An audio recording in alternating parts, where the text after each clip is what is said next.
Gone are the days when we used to wake up in the morning to chirping of the sparrows, crackling sounds of the crows and flocks of different birds taking rounds of the morning skies. क्या आपने ये notice नहीं किया कि हमारे इस urban जंगल में पक्षी इतने कम क्यों हो रहे हैं?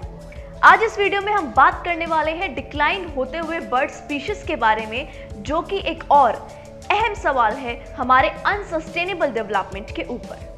रैपिड अर्बनाइजेशन के इस दौर में हम बहुत से ऐसे इश्यूज को एड्रेस ही नहीं कर रहे हैं जिनका लॉन्ग टर्म में हमारे ऊपर बहुत बड़ा असर हो सकता है। मछलियों की प्रजातियों के बाद अगर कोई प्रजाति तेजी से घट रही है तो वो है बर्ड स्पीशीज। जी हाँ, International Union for Conservation of Nature के रिपोर्ट से भी ये साफ साफ प्रतीत होता है कि दर्जनों बर्ड स्पीशीज आज एक्सटिंक्ट होने की कगार पर खड़े हैं। इनमें से कुछ बर्ड्स ऐसे भी हैं जिनकी पॉपुलेशन 100 से भी नीचे पहुंच गई है। 20 मार्च को हर साल वर्ल्ड स्पैरो डे मनाया जाता है, जिसका एम होता है इस घरेलू पक्षी की घटती हुई आबादी की ओर लोगों का ध्यान केंद्रित करना और अवेयरनेस फैलाकर लोगों को इस इशू के बारे में रिमाइंड करवाना। A few years from now, these household sparrows were easily spotted at the homes of the people.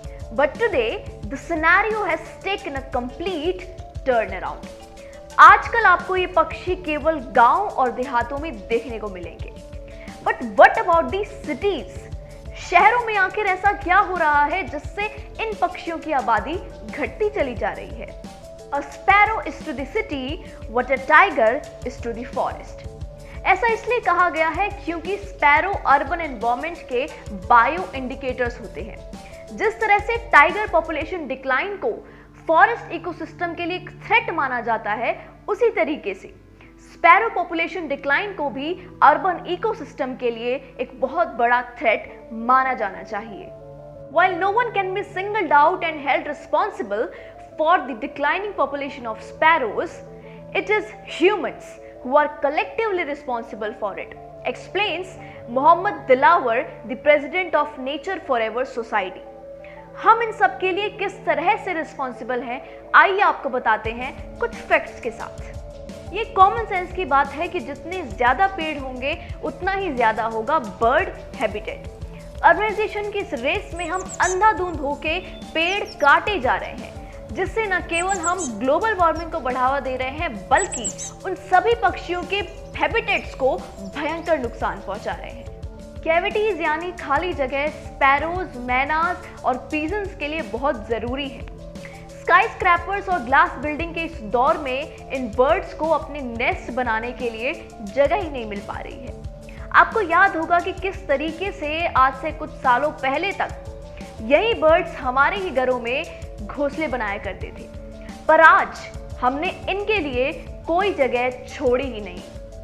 Mehndi और अदुल्सा जैसे नेटिव प्लांट्स यानी देसी पौधे स्पैरोज के लिए बहुत जरूरी होते हैं, क्योंकि उन्हें इन्हीं प्लांट्स से उनकी डाइट के मुताबिक इंसेक्ट्स मिल जाते हैं, जिन्हें कंज्यूम करके वे हेल्दी अडल्ट स्पैरोज बन जाते हैं।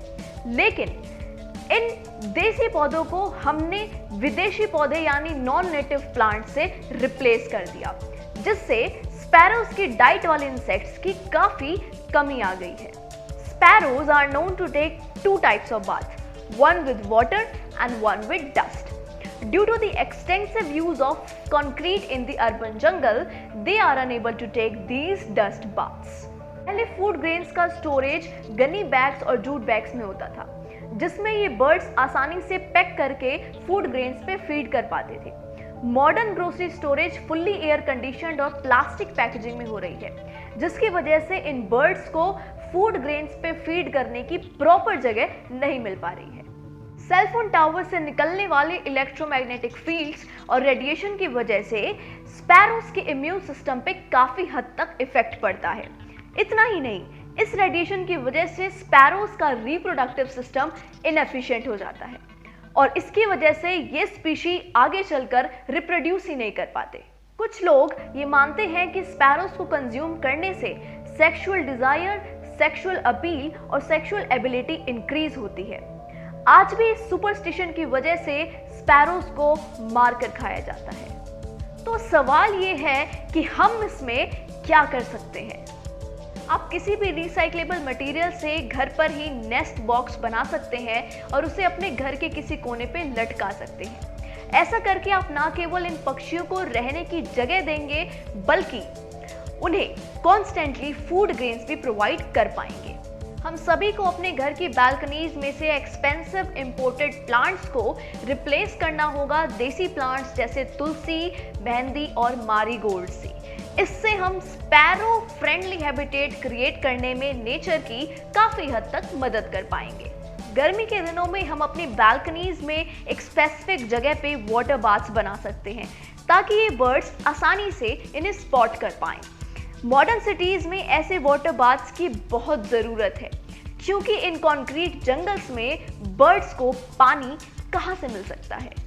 इस वीडियो को ज़्यादा से ज़्यादा शेयर करें ताकि इस सेंसिटिव इशू के बारे में एटलीस्ट लोगों को एक आइडिया तो हो कि हम डेवलपमेंट की रेस में किस तरीके से अपने पुराने साथियों को पीछे छोड़ते चले जा रहे हैं। हमारा एम है ऐसे इश्यूज को एड्रेस करना और इन इश्यूज के बारे में अवेयरनेस फैलाना, क्योंकि on a serious note awareness फैलाने से हमें फर्क पड़ता है।